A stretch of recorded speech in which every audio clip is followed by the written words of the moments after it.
I just finished watching The Perfect Neighbor on Netflix. One of my clients told me that it was really good and I should watch it, and it was just so sad watching that. Like, I remember being a kid on my block, and it was like a older lady. Her name was Miss Matt. I used to think the song Miss Mary Matt was like about her, all dressed in black. I thought that was about her. It could have been. It may. I don't know. But we were kids, and we used to actually like mess with her. Like, we used to do like certain things or whatever. Then eventually, over years, like, her and I became like really close. She started teaching me how to play piano and all that. And I just remember just being a kid. Like, it was funny because she would come outside and she would scream and holler. She would she would put hot water on her steps so that we wouldn't sit on her steps. It was just like, we were kids.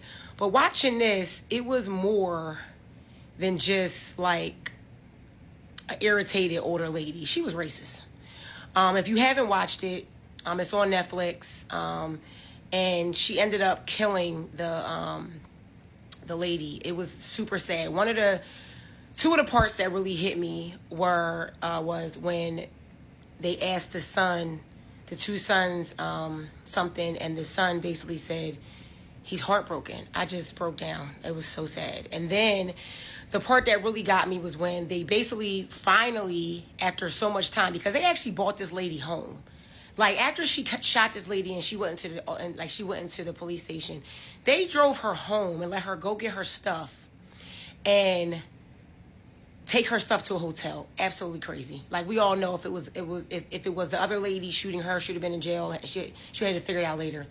But the part where they actually said, okay, you're convicted for manslaughter, and she would not get up out that chair.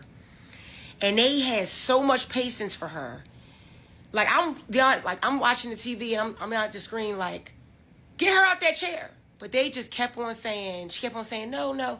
They just let her sit in that chair and just nicely, like, after so many times of pleading with her to get up, finally let her walk out. But if you have not watched it, it's so sad just to see. And then they gave her 25 years. They said it was manslaughter. When the door was actually shut, she said she was fearing for her life, but the door wasn't even open. It was crazy. But if you have not watched it, it's The Perfect Neighbor on Netflix.